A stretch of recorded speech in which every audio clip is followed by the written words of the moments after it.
อะนะให้รางวัลไอ้คุ้มแน่เงินยังนี่จะชุดคือกันแท้นี่บ่บอกเอ้ยนะแม่เงินไผเงินไม่ตู้ใจดีบอกไม่ตู้บอกคุ้มแม่ไปบอกแม่เงินไม่ตู้ใจดีใช่หรอเงินไม่ตู้บ้านใช่เงินไม่ตู้บ้านเอาให้สาวให้ได้บ่กูคนเลยมาที่มาวันเกิดหลานเมื่อนั้นแหละเอาไม่แต่คุ้มขอบใจไม่ตู้แล้วโอ้ตื่นมาเราได้รับโชคที่เช้าเลยเนาะแรงยังไปถึก3 โตใจเด้อเนาะที่เอาเงินให้พอได้ใส่ค่าน้ำมันรถไปเลย3 เดือนนี่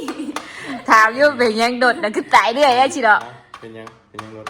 จ้ามันแปลงมาแล้วมันก็คือเก่าเงินเดือน3 ล้านบัดแปลงรถที่ละล้าน2 ล้านมันสิมันสิไหวเนาะมันเป็นแบบว่าแปลงมาแล้วมันขี่ไปดีๆแล้วมันก็ตึ๊ดแล้วมันก็โบไปเลยเบิ้ลได้ยุ่แต่ว่ามันโบไปคือโบเปลี่ยนหันแปลงหันได้เมื่อยแปลง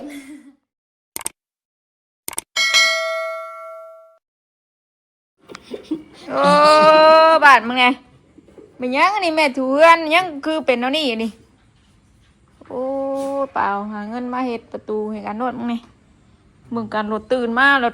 เฮ็ดกับเพื่อนเขาสร้างมุกขมมมาโทรถามมาคำที่อย่างนั้นมึงเบิ่งก็เอามือไงดิเอามือไงน้ำมาดิให้มาบัวออกมาลูกมันสิมื่นย้ำดอก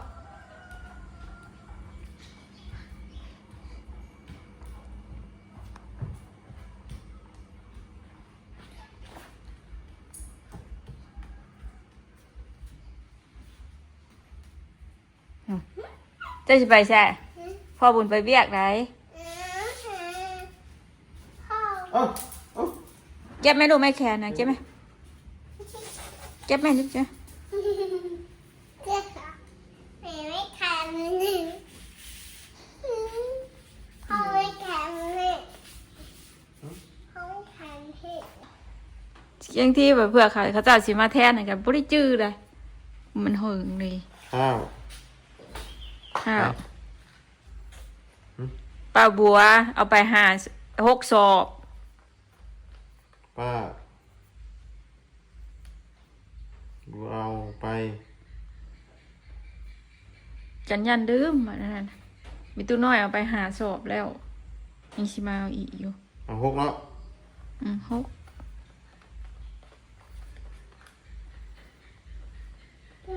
6บางทีแบบว่าเฮาแต่ละมือเอาเช็ดได้อย่างมันดื้มโอ้ยจะบ่ได้มีตู้น้อย5 ศอกแล้วเราเอานะตู้น้อย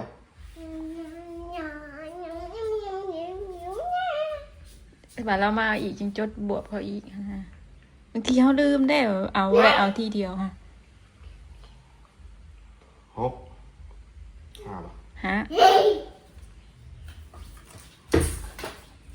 อย่าเฮ็ดลูกอย่าเฮ็ดหมดแล้ว11มันมา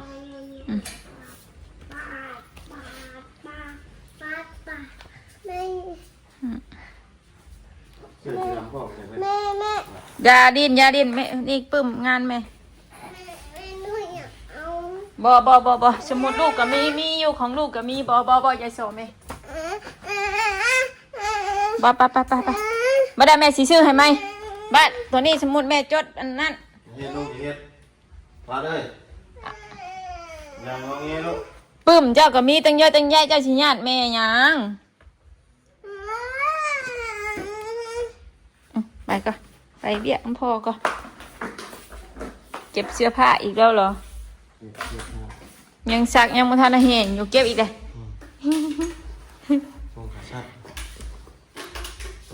6ไงบนเวียนเสื้อผ้า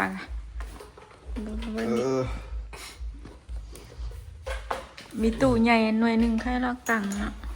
มีตู้ใส่ที่ต้องซีเรียสขาดอะไรเยอะเนาะจะนงส่งอะไรก็มีแต่ขาดแบบนั้นบอกขาดตายแล้วนงส่งอะไรคือไปขาดนี่ก็ขาดเลย มันพลอยเลยผ่านพลอย นุ่งชงขาดอันนุ่งชงขาเล็บมันก็ชงมายิง ส่งราคาถึงกับขาดไว้โอเคนะ เอ้าอันนั้นก็ขาดเห็นบ่ขาดมัน ขาดเบิดทั้งขาดเบิดทั้งนี้อย่ามาเนาะนี่ละ เบิ่งขอสิบอกโอ้ยไม่แขนจนเพ่เลยนะเอาตีบเลยตัวน่ะ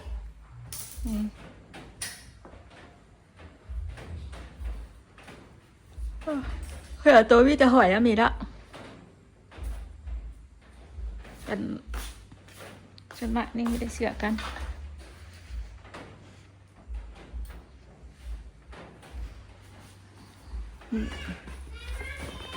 เมื่อนั้นกันโลให้มือบักกะลายชุดเชือกัน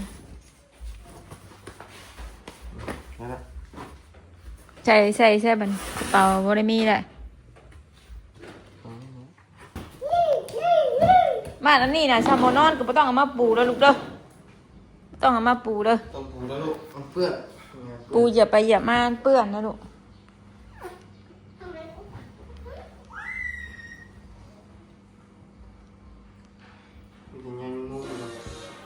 ยังไม่ได้กวด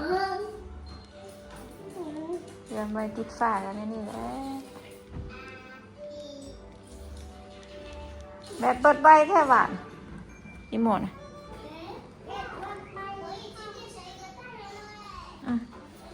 แบบเบิดอ่ะเก็บเสื้อผ้านี้ลูกดีเมียอีกเลย 3 ชุด ไปตลอดนะเงินจักอยู่ไส ไม่ได้มีเลย ไปตลอดจนบ่มีเวลาอยู่น้ำลูกน้ำเมียจักอยู่ไสเงินน่ะ มีเงินไหน เงินบ่พอสิอยู่ชื่อกิน เห็นได้ใช่ไปมันติดปากเลย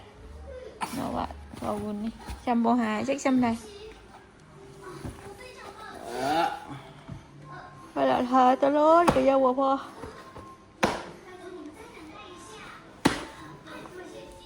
ใครอยู่ใครก็ไปหา แต่ว่าคนไปหานั้นแตกต่างกันนะได้เพื่อนมากกันไหนก็อยากขาย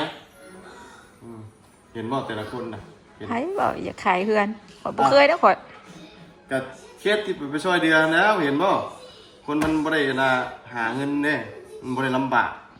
ได้เพื่อนมากเลยอยากขายแบบนี้ กูบ่ข่อยสิได้เฮือนดังนี้ข่อยนั่งยิบผ้าก้นจะเป็นซิวเด้อข่อยสิ อัน บ นั้น อ นะ ก มาพูดถึงเวลาคนที่ว่าบ่ได้หาบ่ได้ดิ้นรนเนี่ยคนที่เขาไปซอยนั่นเห็นบ่ขายหลายลังเลยนะ มือเช้านี้เลื่อนไปเห็นคลิปมันสาบุญบ้านน่ะบ้านหยังบ้านเฮาวะบ้านเฮาเนาะ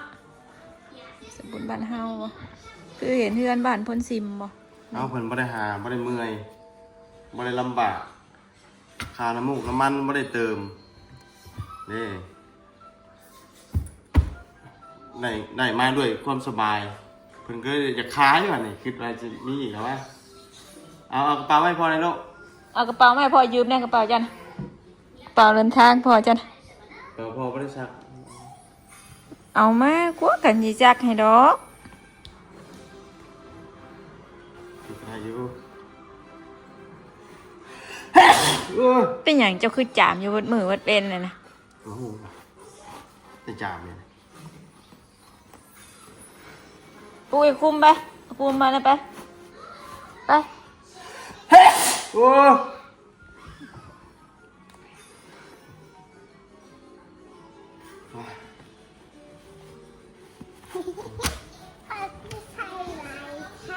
อ๋อคือใจลายเลยอ่ะจับกล้องให้แม่นะแม่ไปเอาของมาให้ไอ้กุ้งก่อนนะ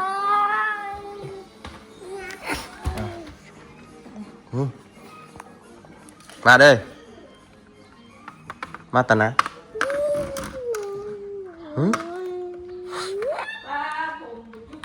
มา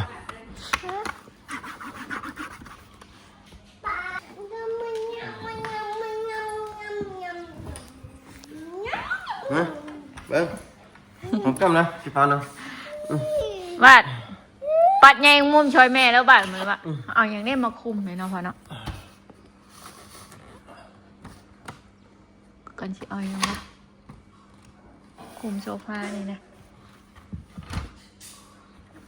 เออ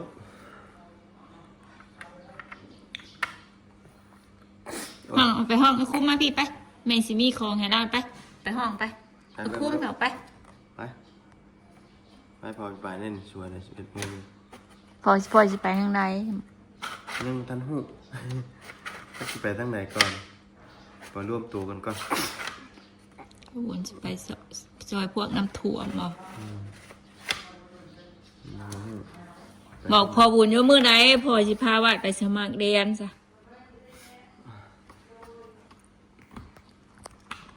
มือ เอา ไหน ใกล้พี่อายังก็ได้ เอาว่า เอาออกเสือฮะเอาว่านะให้รางวัลไอ้คุ้มแน่ เอาพี่ เงินยังนี่ฮะ ใช้ชุดคือกันแท้นี่บ่บอกเอื้อยนะแม่เงินไผเงินไม่ตู้ใจดี นี่ไทยด้วย บอกไม่ตู้บอกไอ้คุ้มแม่ ไป บอกแม่ เงินในตู้จะดีใช่ไหมเงินในตู้ว่าใช่ เงินไม่ตู้บ้านเอาให้สาวให้ได้บ่กูคนเด้มาที่มาวันเกิดหลานมื้อนั้นแหละเอามีแต่เอ้ยคุ้มขอบใจพี่ตู้แหละ เงินในตู้ โอ้ตื่นมาเราได้รับโชคในเช้าเลยเนาะแรงยังไปถึก3 โตเห็นบ่แรง ซื้อเลขกับถืออยู่บ่เงิน กันก็ยังถึกเด็กเดียวค่ะบ่ได้เงินซื้อแต่บุญ ซื้อหลังมันเหรอ บ่ได้ก็เรียกงูมาถือทำบ่ได้เงิน ซื้อ00 มันออก00ไอ้หยัง900โอ้ บริซื้อเลข2 เก ซื้อ ม 3 โตมันออกเป็น2 โต ออกไป2 โตเอาว่า ซื้อเบิด ขอบใจพี่ตู้อ่ะ ขอบใจเด้อเนาะที่เอาเงินให้พอได้อันใส่ค่าน้ำมันรถไปเรื่อย3 เบิดเดือนนี่ ถามอยู่เป็นหยังโดดน่ะคือตายเรื่อยอะสิดอก เป็นยังรถ จ้ามันแปลงมาแล้วมันก็คือเก่า เงินเดือน3 ล้านบัดแปลงรถที่ละล้าน2 ล้านมันสิมันสิไหวเนาะ มันเป็นแบบว่าแปลงมาแล้วมันขี่ไปดีๆแล้วมันก็ตึ๊ดแล้วมันก็บ่ไปเลยเบิ้ลได้อยู่แต่ว่ามันบ่ไป คือบ่เปลี่ยนหันแปลงหันได้สิ เมื่อยแปลง เขาว่าเป็นน้ำยัง แปลงมาแบบเก่าแต่ละห้านก็บ่คือกันบางห้านก็ว่าเป็นน้ำดีแตกบางห้านก็ว่าเป็นน้ำอันสายพานมาเปลี่ยนแล้วขี่มาบ่ฮอดทิศก็เป็นอีกคือเก่า เงินเดือนมาซ้ำนี่ติไหวเอามาจนชีวส้นเดือนนะแต่ละเดือนนะทูไทยเดือนน่ะ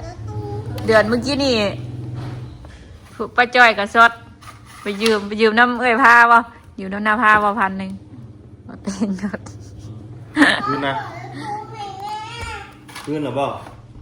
บ่ได้สิดอกบ่ได้คืนมันแต่สิยืมต่อได้สิดอกลงไปเถอะ บ่มาบ่ขึ้นกะยาว่าซื้อของให้แม่แล้วก็เลยบ่ได้ขึ้น บ่ ไปเมื่อไหร่ เบิดเดือนนี้พุ่นแล้ว งานยังบัด ยังบ่ทันได้ฮู้ นี่แม่ไปเฮ็ดเมซอนบ่สมัครเมซอนบ่เมซอนอยู่พุ่นเงินเดือนดีกว่าอยู่พี่ได้ แพงกว่านั้นอยู่ไทยน่ะมันแพงเบิดค่าแห้ง อยู่พี่ได้เสียประมาณ4,500บ่เดือนหนึงจะได้เดือนเท่าไหร่ เดือนละ4 ล้าน 4 ล้านบ่ขึ้นนะบ่บัดนี้ 4 ล้านก็ประมณ 4 ล้าน 5,000เนี่ย5,000 นั่นก็สิเดืออยู่ทั้งโตเติมน้ำเมืองมันก็สิเดือนอยู่เดือนหนึง3 ล้านบ่เพื่อหักออกเนาะเพื่อสิ้นเดือนนะฮอดบ่บ่ฮอดจำติ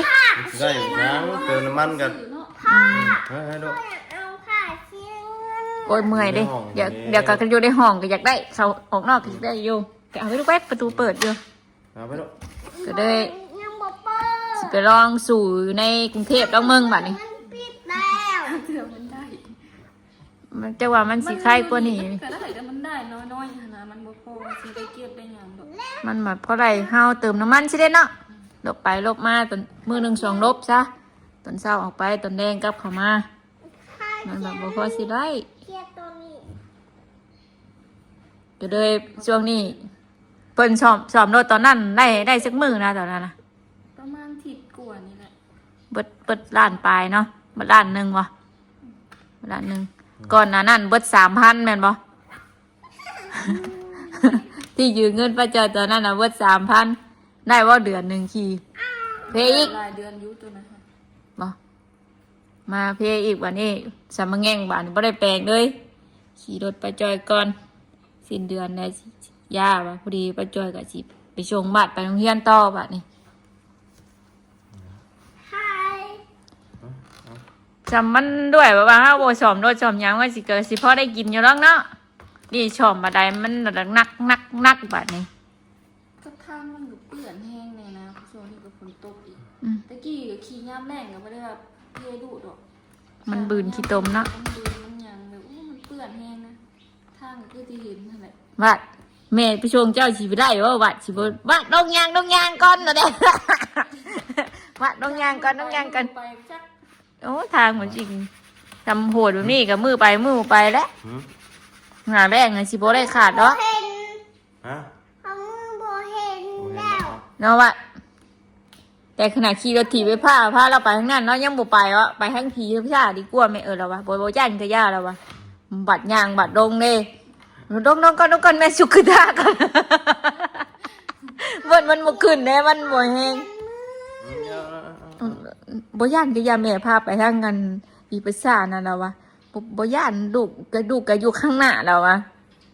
ไปทางนั้นมาให้เราลงย่างก็ได้ลงย่างก่อนแม่ชุกวิทย์นี่ก่อน เปื้อนแห้งได้ทางนั้นนะคะ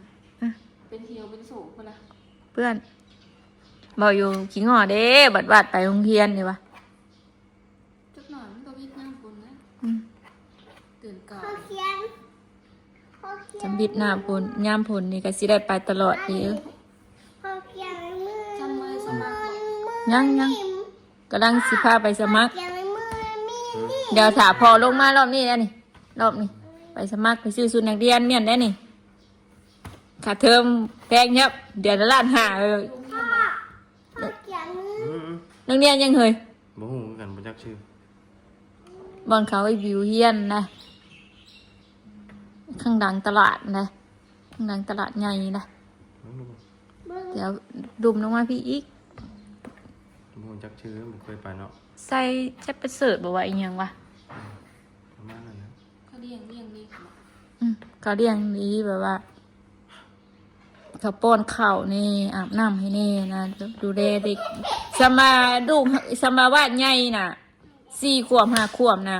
ไปโรงเรียนแบบว่าเอ้ยเปียวก็ได้อยุ่ฉันดูแลตัวเองได้กินข้าวได้อย่างนี้สินะแต่นี่เขาเจ้าว่ายังดูแลแบบลูกเฮาเด้อาบน้ำปดขี้ปดเหงียวสินะเขาเจ้ามึงสินะคือโรงเรียนนั่นเอ้ยเปียวสิบ่แพงเนาะเดือนนะ400,000ปลายบ่เฮ้ยอันนี้บัด1,500,000อ่ะ ปีเท่าไหร่ปี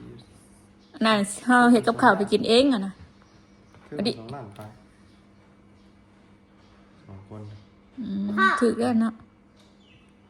สองล้านปลายกับคนละนั่นเนาะคนละล้านปลาย เขาเขียนได้ป้า เนาะอันนี้ปีหนึง17-18ล้าน แพงได้สิรอดบ่บาดวาดไปเมียนแม่สิมาหากุจิรอขายว่าวาดดิ พอได้เติมน้ำมันนี่เพราะว่าอย่าเฮ็ดลูกอย่าเฮ็ด ไว้ในนี้เนาะ ไปชงวาดแล้วก็ พ่อว่าอยากเขียนตีนได้ มาเกี่ยวเขานี่ ใช่ไหม ไปเกี่ยวเขาแล้ว ฟังลง ยามนั้นก็หาคุดยังบาดตัวนี้แม่สิให้พ่อบุญเอากล้วยลงมาเฮ็ดทอดเลาะขายว่าเนาะบาดบ่ได้เติมน้ำมัน จังไง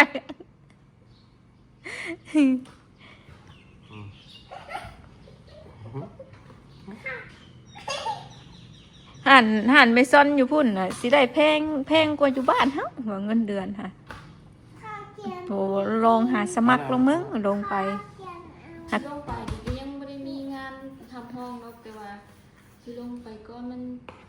งานน้ำตลาดน้ำเมยผ้ามีอยู่หรอกบ่ บ่ยากเนาะบ่ยาก อืม มีหลายห้างอยู่ อืม เพราะว่าคันว่ามันสิไปถามให้ก็เฮาวัดบ่ได้ลงปรับเลยหั้นนะเฮายังคาเวียกทางนี้อยู่ อืม มันยัง ตัวออกเมื่อไรแท้สัตว์ออก ออกวันที่1เพราะว่าแจ้งแล้วมันต้องอยู่ให้ครบเดือนก็สั่นก็บ่ได้เงิน อืมที ก็ นี้ ได้ถ่ายมันครบเดือนนะ ว่าคุ้มสิไปกรุงเทพแล้วได้บัดนี้นะสิไปน้ำผ้าเลยได้ อ่ะอยากไปบ่ สิไปน้ำผ้าไปคุ้มบ่ หืม บัดตัวก็มีเดี๋ยวไปแล้วสิบตัว ไปไหม ไปมีแต่พอแล้วมีบัตรไป ไม่มีเลยบ่ เฮ็ดยังบ่ได้จักเทื่อ คือบ่ได้ ยังบ่ได้อยู่บาดจนออกมาของแม่จนสิเบิดอายุเลย พี่น้ำซื้อคือกับเฮ็ดเอกสารโหลดบ่นี่นั่นแหละ มัน เฮ็ดเอกสารโหลดก็สว่าหลายเทื่อก็ดอกว่ะ ตอนนั้นน่ะเอกสารหนังสือรถนะบุญจันทร์พุทธคันธ์บัตรในพาสปอร์ตบัตรซื้อบุญที่ซื้อบุญพุทธคันธ์นี่ซื้อบ่มีบุญจันทร์แค่ยากแค่บุญจันทร์นั่นได้อันร้อยลบพันลบอันไปสัมภาษณ์ได้ เสียเงินบักกะลายฮู้ เน้นเที่ยวแต่ผ่าเอกสารในสิ ป่าดียังบ่ได้อยู่ บ่ได้คือ รอไปเวียงบัดนี่เว้งเหมือนเอาอะ พี่ตัวเดียวก็บ่ได้เนาะ เอายังว่าอยู่ซ้ำเฮาเริ่มต้นเฮ็ดครั้งแรกนะเฮ็ดให้มันถึกเบิดนามสกุลอีหยังให้เฮ็ดเอาเป๊ะๆโลดคือดุนเฮาตะกี้ว่าบ่มีนามสกุลก็ได้อหยังสินะบ่ได้มันยากคือสิได้บาดพอเฮามาใส่ปัจจุบัน แต่เขายังเฮียนกับเขาแบบครูอยากได้นามสกุลนะอีพอว่าโอ้ยใส่บ่รอดนามบ่มีนามสกุลอีหยังหรอก เอาไปลงไป แต่ ที่ ง ห้อง ขึ้นมาเองเช้าสมื้อนี้ยังใส่เลย จำบ่มีน่ะยากคือกันได้กันก็มาเข้าน้ำพี่อ้ายโตค่ะผู้มีพุทธคันธ์ ตะกี้ก็บ่ได้มี เฮียนกับบ่มีว่ะฮัลโหลแต่งใส่เองว่าแล้วสาวว่าแต่งใส่เดี๋ยวเช้าในมื้อนี้เลย ขอเขียนตีนไหม ปลาก็บ่ได้เอามาซ้ำเมื่อวานนี่พากันปิ้งกินแล้วบ่ได้เอามา พอแล้วลูกพอแล้ว ปลาก็มีแต่ปลาเค็งปลาคอนะปิ้งกินของเราจนเบิดไทยหนึงละ ได้หลายบ่ ปลาคอใหญ่ยังเดือปลาคอใหญ่แล้วเก่งอะหมูดูนี่ไหนะยิ่งใหญ่เลยช่ำยังตัวหนึ่ง แกงเลยครับ ไผก็คือว่าได้เนาะเมื่อวานนี้เนาะมีคนหาลง ไล่มันน่ะเนาะเอาแต่กลางคืนพุ่นปลาคอนะปลานั่นนั่นไล่แต่ปลาซิ่วกลางเวน หลายแค่ผม ได้แล้วตีนว่า ขอเฮ็ดแม่ขอเฮ็ดแม่กับเพื่อนอยู่ มา เฮ็ดแม่งแค่เบื่อยื้อสิ ไปพอสิไปเลยนะ ไปเดินทางปลอดภัยไปคุ้มก็ได้ ขอยัง กินข้าวกินน้ำสบายดีก่อนไป สบายดี เลย มา ขอเอาดินดินนี่ ไปบ่เอ้ยกรุงเทพเอ้ยพานะเอ้ยคุ้มนะไปถามนู้ให้กันไปน้ำบ่เฮ้ยทีหรอกกันไปเอ้ยพากันได้ทีหรอก เนี่ยไปแล้วไม่คุ้ม บ้านสิบ่ดื้อบ่ เหมือนนี่ บ้านสิเว้าเปลี่ยนบ่บ้านสิเว้าว่าซื้อของซอยข่อยแน่ลูกค้าเอ้ยเว้าเปลี่ยนบ่ โอเคเฉลิม เว้าเปลี่ยนบ่ โอเค เอ้ยมิวแล้วเว้าเปลี่ยนได้เอ้ยมิวปากประแดงนะลูกค้าเอ้ยซื้อของซอยข่อยแน่ว่ะ มาเลยมาบ่แรงพ่อบุญบ่ได้มาได้ลูกเอ้ยนะพ่อบุญไปเบี้ยไก่อีกเดี๋ยวได้ มาพอหอมเลยพอหอมเลย ไอ้พ่อหอมชื่นใจแน่ ชื่นใจได้ไหมชื่นใจได้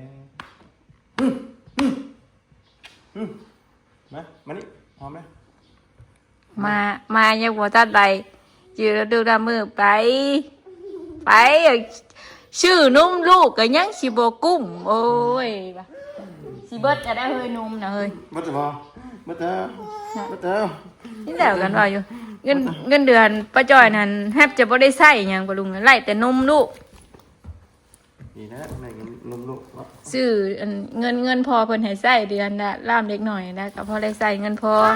เงินเจ้าของก็พอได้ซื้อนมลูก ฮะไปพอไปเลยเด้อออกไปหาซื้อเครื่องมาหอมไหม บอกโยมาบรรณาพาลูกไปเที่ยวเนี่ยเด้อช่างหน่อยลูกไปเฮียนเนี่ยได้นี่สิหรอกบอกพอไหม ยังไม่ได้ลงไปเอาอันนั้นใช่ไหม เอายังน่ะ สมุดเด่นลง ไม่อยากไปที่นู่นไม่อยากไปที่นู่น ไปชิโน่ได้พอสิไปเวียก อยากไปที่นู่น มือไหนพอเฮานั่งก่อนนี่มาปัดเฮือนซอยเมย์นี่เอาไว้กวดยาวมาปัดเฮือนนี่ปัดใหญ่มุมเด้อซอยเมย์เด้อไอเฮือนเฮางามเด้อนี่ ไม่หนู ใหญ่มุม พ่อตอนมึงในแมงมุม จนเจ้าถือลอตเตอรี่อัน6 ล้านหัวแรกจังสิได้ติดฝา ด้วยพ่อบุญหาเงินนี่ก็สิบ่ได้ง่ายดอกเบิ่งนี่แม่นบ่เฒ่าคืออยู่บ่ก็สิได้อยู่บ่ บ่ได้ง่าย นอกจากน้องยิบผ่าอีกเนาะ บ่ได้เลยแต่ก่อนพ่อได้อยู่เดี๋ยวนี้บ่ได้ นี่เลย อย่านี่ ได้บ่พอได้บ่สิหรอกบอกพ่ออยู่ มาจุ๊บเลย มาบาดเกลียดหกเท่ถุงนี่บ่คิดว่าแม่พูดปัดเพื่อนกว่านี่บอกแล้วแม่บอกพ่อแม่เดินทางปลอดภัยแล้วพ่อเห็นแล้วบ่ไปหน้าตู้บ่ไปหน้าตู้บ่ไปกินไปบ่ กินปลาเปล่ากินปลาเปล่า จะบอกเท่าไหร่ปะคอย่ามึงนี่แหละแล้วบาด ไปเลยเด้อ โดยไปเดินทางปลอดภัยอ่ะ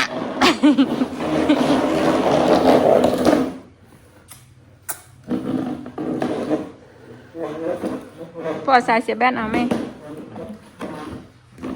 ลืมนะไปจ้ะไปจอยกับสิจบคลิปเพียงสักนิดก่อนบายดีพ่อบุญ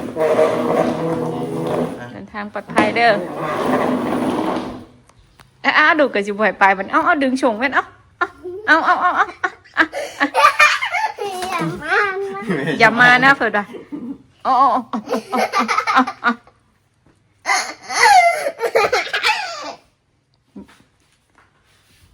เอาตัวสิไปใส่นะตัวสิไปใส่ ไปไหนลูก ใจสิไปใส่มาพอได้ให้ดูดึงขางดึงแอวแล้วก็ไปป้าพอบุญนี่โพดกับโพดแหละถอนไม่เคยปักนั่นนะเจ้าอาบน้ำเจ้าบุมักถอนนะ ลืมละ เฮ้ยเถ่าป่านี่ยังอาบน้ำอุ่นน้ำอินอยู่เมื่อยเด้ ไปถามลูกบอกไปแกลุงเพื่อนไป